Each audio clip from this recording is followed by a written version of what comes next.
Hi, my name is Tom Dennis, and I'm the CEO of Serenity in Leadership.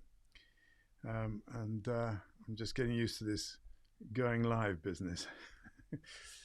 um, so I wanted to talk about leadership and what's going on.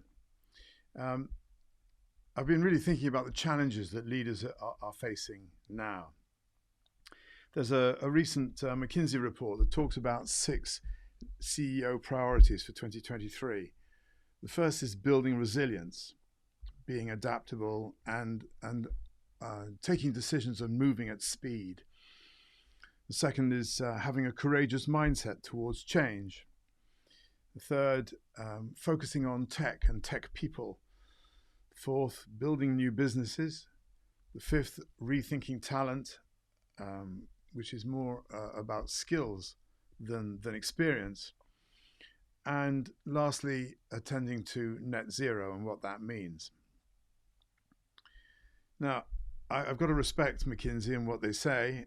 They do an awful lot of research, but it seems to me that there is a huge pressure on CEOs to attend to things that they haven't really thought about before, certainly not to the same extent. The first is mental health and well-being, and of course, part of that is their own mental health and well-being. Next, there's diversity and inclusion, and all the marginalized groups who are now making much greater demands, not just for themselves, but society is calling for much greater attention to be paid on them. So there's disability, there's the gender issues, there's the equity of pay, and all the questions around race, for instance. And then, as we've heard and we keep hearing in the news, there's issues around bullying, misogyny, and harassment. And finally, which you hear a little bit less about, I think, is compliance and risk management, because there's always some bright-eyed regulator somewhere who's coming up with a new rule that organizations have got to comply with. I think there's a new one in banking that's coming in at the end of this month, which is causing all sorts of challenges. You might not have a lot of sympathy for the banks, but my goodness, they do have an awful lot of rules to comply with now, far more than they used to, some of which are probably useful, and some of which just actually make everything more expensive for us, the users. But I think one of the great things that we do have to focus in on is change. When COVID came, it forced us to change in ways, and organizations to change in ways that really nobody thought would have been possible. The adoption of tech, the people working from home, all the changes that took place incredibly quickly. Well, I think that AI is going to do the same, but actually much more so. And there's very few people who are really looking at what this means. AI is coming, and it's going to eclipse a great deal of what a leader focuses on today. As one expert said to me a couple of weeks ago, he said, if you think that climate change is an existential threat, then you know nothing about AI. He said it's a far greater threat. And as another expert said the other day, the future of AI just isn't about technology. It's about asking hard questions, seeking answers, and ensuring benefits are maximized while mitigating potential threats. But we don't know what those threats are. We haven't thought it through. Nobody knows, because AI now is in a place where it's programming itself. There's one or two AIs where they're using AIs to prove and develop and improve those AIs. We're just running away with ourselves. And you've probably heard this, but a number of people are now saying AI is not going to replace humans. Humans with AI will replace humans that don't use AI.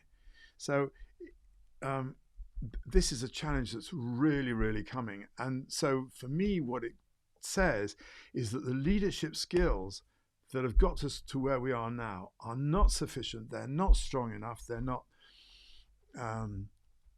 deep enough to take us into the future. We need new leadership skills. We published an interview just recently, which was Christina Jenkins talking to Professor Stephen Courtwright about toxic leadership. And he said that there's three categories really of toxic leadership. The first is a mistaken assumption that a unilateral focus on results is the way, a bottom line mentality, he calls it. You know, one of the difficulties is that that kind of mentality makes one blind to changes and challenges that come in from left field. And that's exactly what AI is doing and increasingly will do. And then there's the psychology of the perception of power, and how when people are given a position of responsibility, naturally so many people stop listening and they become more aggressive. They get filled with this sense of power.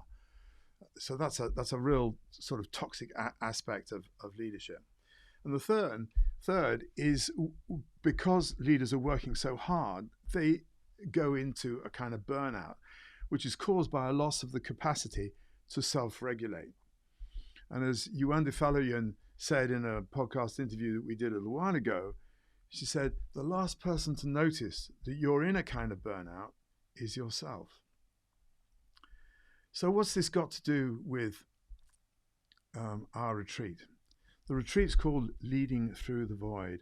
And the void is that place where your drive comes from. But if you ask people, what is that drive? What drives you? What causes you to push and sort of be motivated?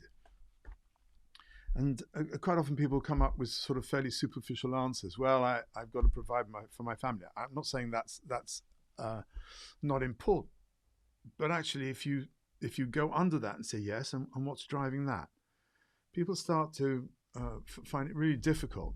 We are, most of us, very driven, and it very often has a connection to our sense of purpose. But again, a lot of us don't really know what our purpose is. And purpose is something that morphs and changes as we go through life.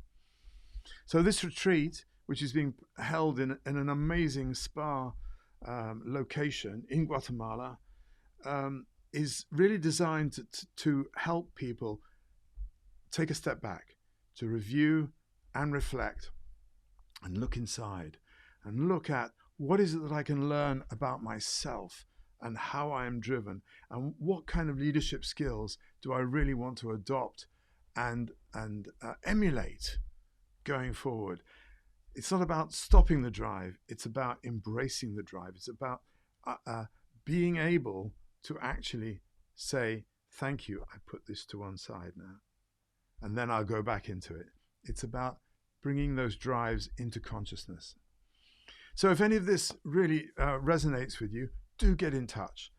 Serenity in Leadership is the home company, but if you go to the website Leading Through the Void, you'll see there's ways to get in touch with us, or on LinkedIn, just make a comment.